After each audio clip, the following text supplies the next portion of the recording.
so many of the problems of small business owners is they solve a problem, they don't document the solution, and then when it comes up again, they start all over. It's like they're reinventing the wheel every time. Hey there, business enthusiasts. Welcome to the Chills Podcast, brought to you by Allweather Roof. Because just like a sturdy roof, our conversations are built to last. I'm your host, Brent Loberg, and we're about to dive into the world of business, family, and the moments that give us those exhilarating chills. Ever wonder what keeps successful people inspired? Well, get ready to find out as we chat with some fantastic all-weather customers, partners, vendors, and friends. We'll explore their triumphs, challenges, and maybe even some unexpected secrets. After all, business is not just about numbers. It's about the people behind them. So grab your metaphorical popcorn and join us on this journey. Get ready to be inspired, maybe even get a few chills of your own. This is the Chills Podcast. Let the goosebumps begin.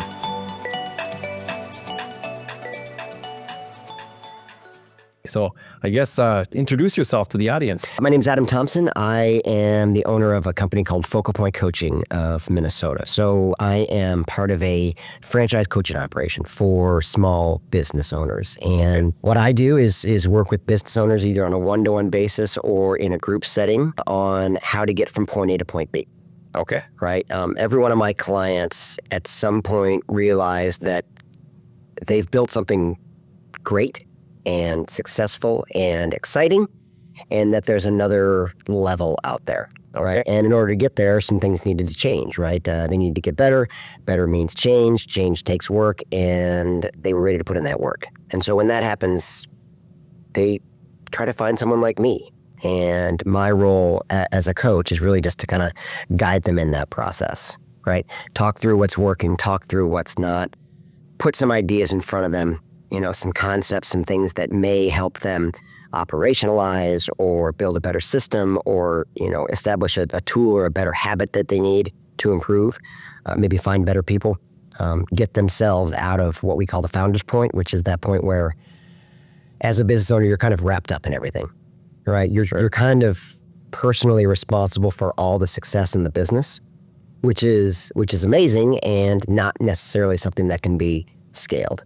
Got it. So my role is to really just work with them to figure out how can they elevate themselves to a true ownership level in their company, right? That CEO, that kind of chief decider position, and then find people or systems or outside contractors who can kind of work on those other things so they can do what they're best at, right? What are the things that got you into the business, right? What are the things you love to do? What gets you up in the morning? What makes you passionate? Those are the things where you should be spending your time. And so once we figure out how to get those other things out of the way, we tend to break through that founder's point and they can kind of grow and scale. Okay. It's kind of like don't focus on your weaknesses. Let's work your strengths. Yeah. Grow that way. Yeah. What are your areas of excellence, right? Okay. What do you do best? Sure. And I mean, look, every business owner, like it's their baby. Right. In many cases, they might have spooled this thing up from nothing, or they took over a company and they found the way to put their stamp on it and make it better. And that's exciting. And there can be some, emotional stuff around, letting go some of those things.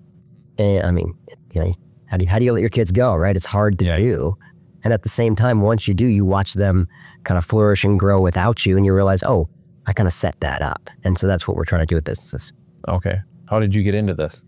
I came from a small local company. I worked for a company called Zero Res here in town. Okay. And we did the roof actually. Oh, really? Yeah. Oh, nice work. They are great. They're great people. Wonderful company. High growth.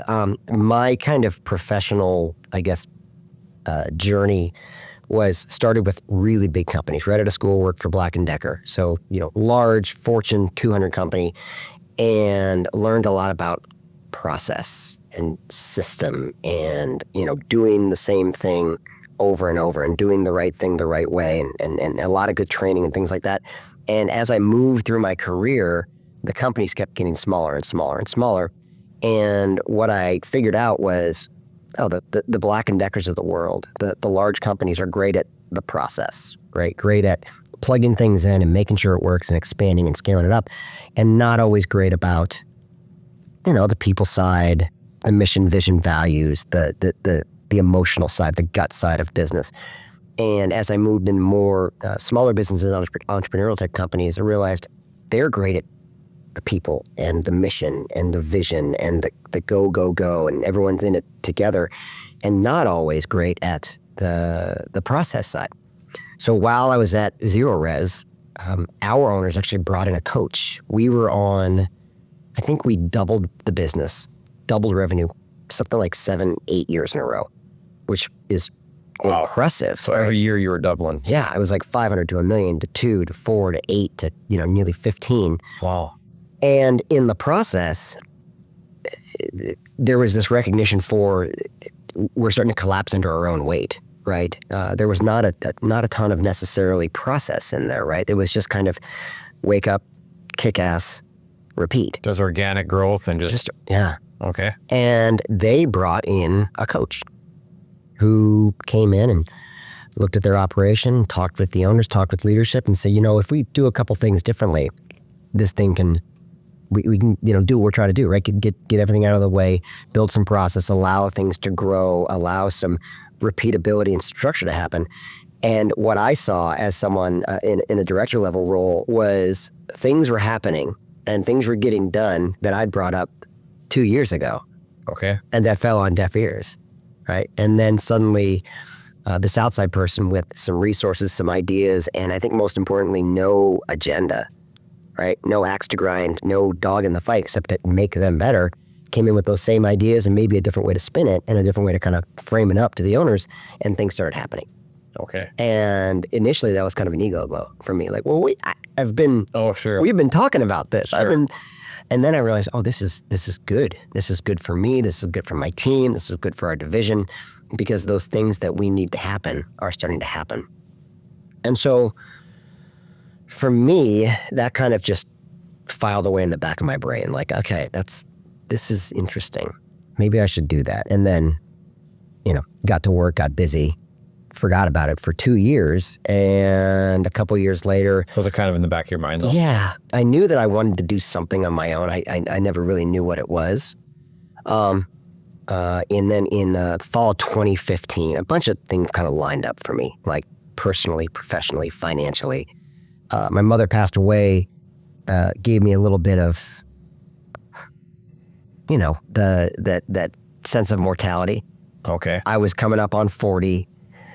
I'd been talking about having something of my own since I was 30, and that decade went fast. And realized that, oh man, the next decade might go even faster.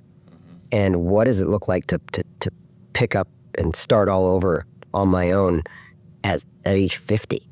That sounds daunting, because now suddenly we're paying for college and there's a lot of things happening. And so maybe I need to do this right now, right? Well, I can still, if I fall on my face, yeah, I can recover, right? I can pick back up and go work for somebody else and figure it all out and make up for the losses. And so, that personal thing lined up, the opportunity lined up, there was a little bit of windfall money that kind of helped out some things to kind of ramp a business. Sure. And I went back to this coaching idea. This like, what does that look like?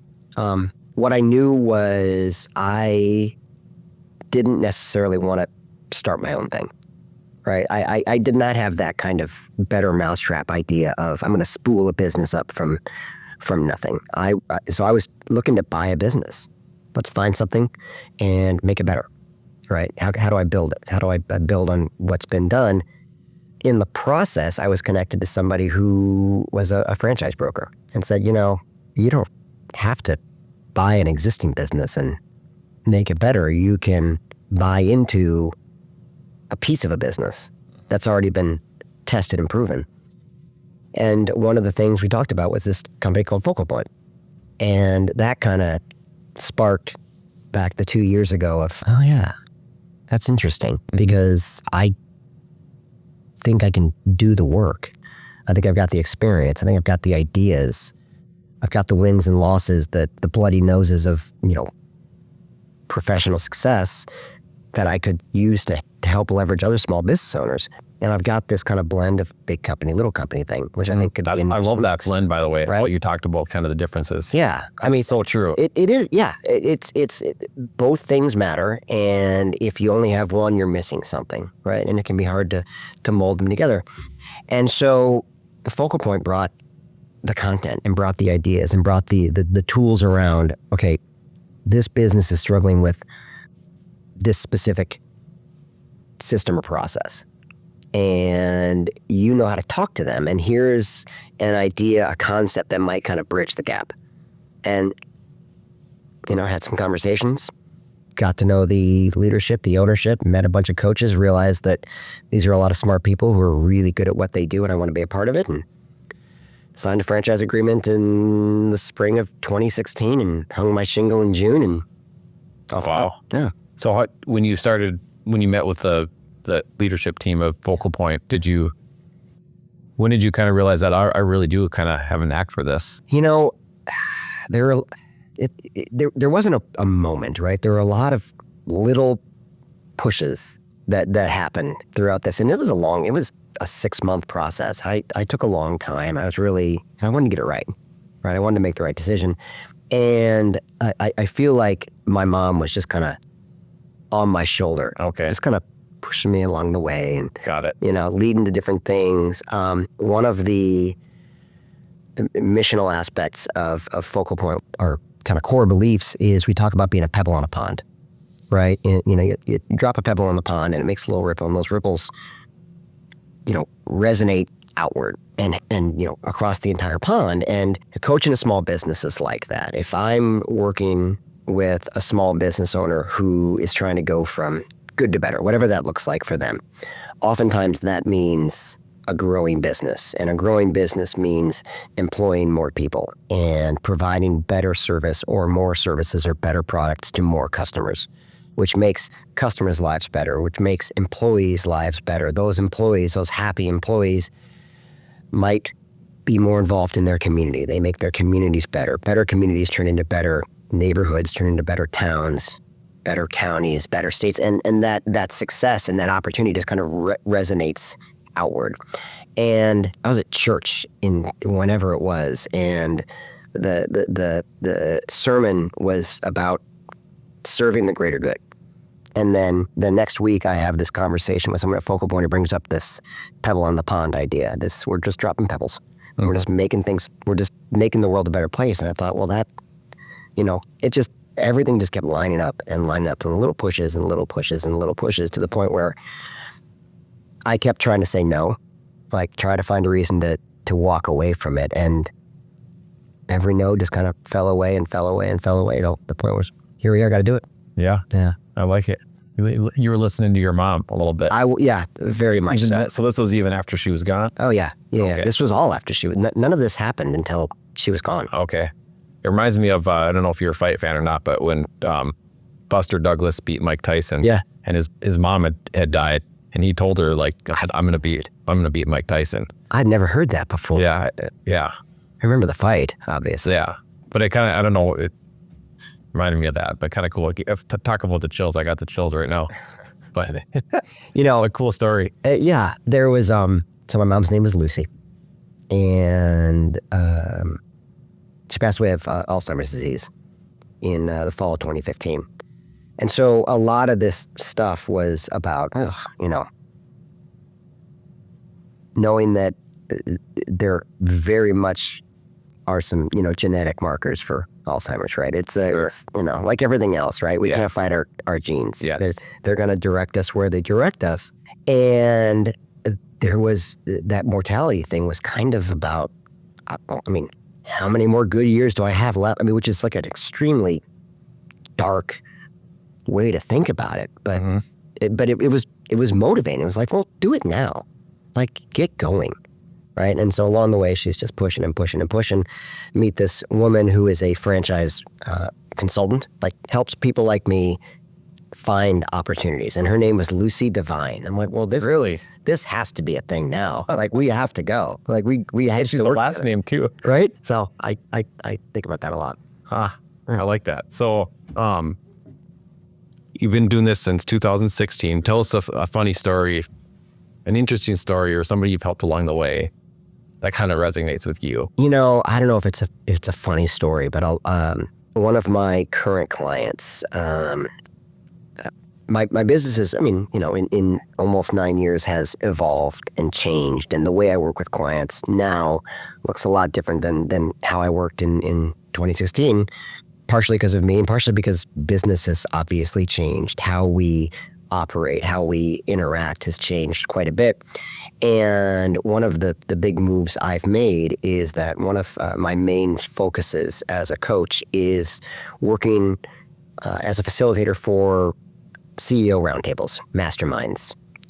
This idea of if 2 heads are better than 1, 8 heads are better than 2, right? Let's get a group of smart business owners in a room and have them just kind of beat each other up for a few hours and solve problems, right? Really push each other, really talk through an idea or a concept or a struggle or an issue that one of the owners is facing. And what happens is... Can I pause you for a second? Yeah. So are you, so you're putting together almost like board of directors type things? Yeah, essentially, yeah. I mean, that's essentially what it is. It's a bunch of businesses that aren't necessarily established enough or big enough or have the desire to have their own board of directors, but they all serve as each other's board of directors. Okay. Right? Sounds good. And one of my clients that's in this group, he runs a really great architecture firm here in town. And we were together. We were in some event, and someone asked him, he said, well, what's the big benefit of the group? I mean, you talk about this group all the time that you and Adam are in, and you know, what are you getting out of it? Which is a fair question. And I think my guess is the questioner expected Tom to say, oh, we've gone from this big to this big, or this much profit to that much profit. And he said, you know, everyone in the room sleeps better at night because we're getting good ideas and making the right decisions because we've got people that we can count on. And I'm like, I love that so much. Yeah. Like, man, I'm in the business of helping people get a good night's sleep. Yeah. That's refreshing. Yeah. That feels good. I like that. So I like that one. That's a good way to think about it. So the name of the podcast is The Chills. And I talk about the chills like in a good way, like what makes the hair stand up on the back of your neck and your arm. So in your business, can you share a moment, even if it's the one you just shared is fine too, help somebody or kind of a revelation type moment? What I would probably settle on is there's a lot of them, right? And I look at my role, and it's gonna be a tricky job because my role is not necessarily to provide the answer. My role is to help someone kind of down a path where they figure out their own solution, right? And that's simply because, you know, if you come to me with a problem and I say, here's what you should do, go do this and you'll be successful, it's likely going to work, right? You're going to, assuming I'm giving you good advice. Let's assume that what I told you was the right thing to do. Sure. You're going to do that thing, it's going to work, and you're going to move on. And you may not have learned anything in the process, right? Because you basically just followed my direction. Whereas if you come to me with an issue and we work through it, and through the conversation you figure out the solution, right? Well, now you're more engaged because you found your own solution. You solved your own problem. And B, you probably actually learned something that you can apply again over and over because, again, it's your idea, right? It's not just me telling you what to do. It's the whole, you know, give a man a fish, teach a man to fish thing. I'm in the fish teaching business. I was with a client just a couple weeks ago, and we're talking through, he's getting ready to set up a big, you know, annual meeting with his team, talk through numbers, talk through all their goals for next year. And he said, I think the revenue goal is this. And it was a big number. It was big growth over, and they had a great year. And this was a big job. And I said, okay, so, you know, talk me through the process. How'd you get to the number? And he said, well, we've been doing this and, you know, all the different things. And I said, well, why don't we break that down by people, right? Let's really look at that and let's kind of wind it backwards. If you're always setting a goal that's impossible to hit, after a while, it doesn't feel great. It doesn't feel great to always miss your goal, right? So maybe we wind this back to something that's a stretch goal that maybe you can get there with, a reasonable amount of hiring in a year in what has been a, tough hiring market because, people do have jobs right now. And I said, okay, so it's things like that. It wasn't like this great epiphany, but what it was he figured out a better way to kind of, back his way into a goal instead of just throw a dart at the board and see what you hit. Yeah, you're reverse engineering it. And how does it work? Yeah. I like that. It was into perspective for people. Yeah. Okay. And I think for him, he said, okay, so, and I think ended up just winding them back just a bit to a significant growth number, but one that felt attainable and reasonable, not just in his brain, but on, when you look at it on paper, like, can we actually get here? What would feel really good for your team and be a stretch and be something you can celebrate and also be something that you could actually conceivably hit by year end? Yeah, I like it. It's fun. Yeah, I love that. So I've been doing this for almost 9 years now. Yeah. Give the audience a tidbit of information, entrepreneurship, how to get started, some trials and errors along the way. How to get started? I mean, just make the decision to get started. Just do it. I mean, honestly, at some point, you've got to make a decision. You've got to say, yes, I'm going to do this.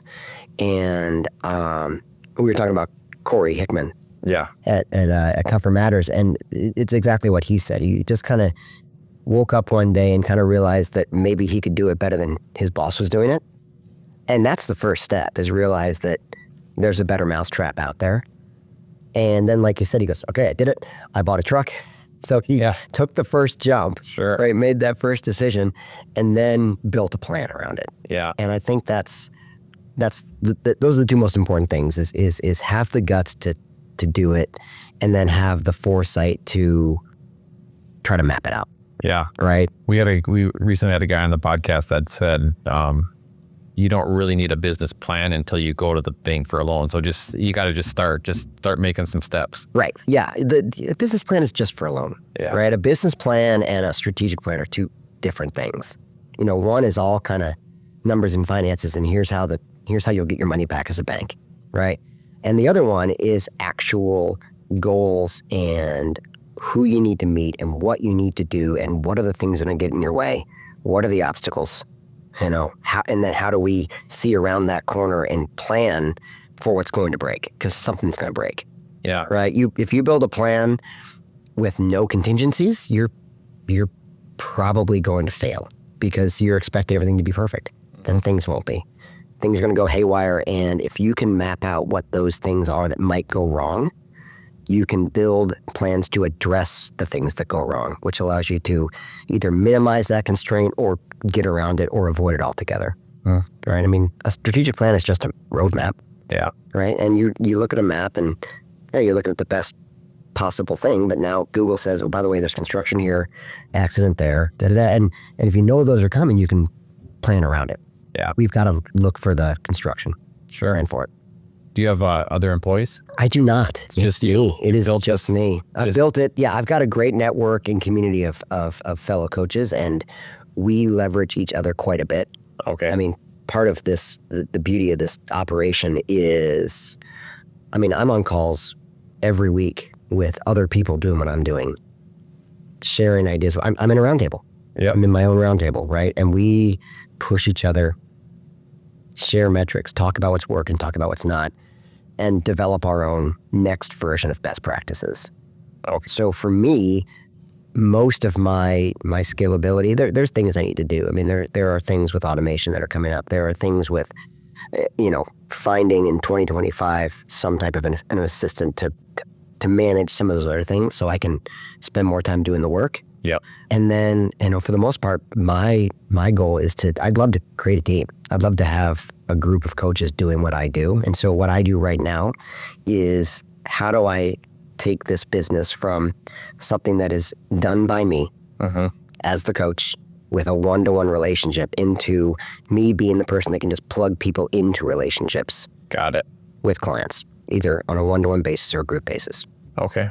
How is the whole franchisee process been for you? I love it. It's been good. Franchises are they're a different animal, right? Mm-hmm. And I think even when I first met Lucy, someone said, you should meet this woman named, she's a franchise consultant. I said, well, I don't want to own a sandwich shop and I don't want to own a hair salon. So why would I buy a franchise? And they're like, oh, there's so many other things out there. I mean, there's probably a franchise for every business concept out there, right? Everything that we may use service-wise or product-wise, there's probably a franchise for it. Not all of them are great franchises, right? That there's a lot of variation in there, but ultimately, if you find a good franchise with a good system that has gone through the process, right, and built a business and proven the model and then written it down and building things around it and building tools around it, it's a great start. Because what it allows franchisees to do is take a model that's been proven, that works, and then find ways to put their stamp on it. Yeah. To build on it. I love talking to people about franchises. I think it's a great, if you're like me and you are moderately entrepreneurial and you don't necessarily have the idea, the light bulb, but you could take something and you're pretty good at following a process and finding a way to build on it. I think franchises are a great opportunity for anybody. Mm-hmm. And is there a group of, I need to touch on this a little bit, is there a group of people within the franchise that you get to meet and share ideas with? And for me personally? Yeah. Oh, absolutely. So Focal Point has almost like a board of directors. Yeah, we've got, strong leadership based out of Vancouver, Canada, which is interesting. We're a Canadian company. And they're still great people. Even though they're Canadians, they're still great people. Yeah, I agree. The leadership's excellent. We're very crowdsourced at Focal Point. I mean, I think what the franchisor has figured out is when you have a lot of, every coach out there has conquered their professional lives, right? They've run businesses, they've been CEOs, they've been director level, they've been entrepreneurs, and at some point they felt this calling to take what they know and take their successes and their wins and their failures and their losses and use that to help the next generation of business leadership get better faster by maybe avoiding some of the mistakes they made. And when you have smart people like that, the smart franchise just says, we're just going to kind of get out of the way. We're going to set some things in place, give you some tools and say, y'all figure out how to do this better than we did last year. And so a lot of the things that I'm doing now as a coach didn't necessarily exist 8 years ago. And they've kind of been crowdsourced because, Coach John or Coach Tricia in Dallas or, Steve in Boston figured something out and tried it out and took two ideas and smooshed them together and had success and then told a couple buddies about it and then they had success. And the franchisor says, let's put some marketing behind it. Let's make that into part of what we do, part of our offering, and really build it up. And that's, the crowdsourcing is great, and there's buying power. There's the ability to say, hey, if we do this with 200, 300 coaches, we can scale it up faster and maybe do it more efficiently. And that's what I think Focal Point is really good at. Sure. So how can the audience or myself help your business or help you get more leads or? I just love having conversations. Yeah. I love meeting business owners. I love meeting entrepreneurs. I love meeting the chief deciders of a business. The people who, the buck stops here people, right? Yep. The ones whose decisions impact the lives of employees and vendors and partners and customers and clients. And it's just fun to learn about businesses, right? The best part about my job is every day I'm meeting somebody new and learning what makes them and what makes their business tick, right? And for me, sometimes that conversation turns into, there's something that maybe we should work on potentially. And sometimes it might be, you're doing something cool. Do you mind if I tell people about it? Okay. Right? Every mistake that a business owner makes is an opportunity to learn and an opportunity to help somebody else avoid that mistake. And so I just I collect wins and losses and put them in my pocket and use it to make my clients better. Yeah. So for me, it's about just meeting people. Yeah. Yeah, you never know where it'll go. Very cool. Yeah. So how do people get in touch with you?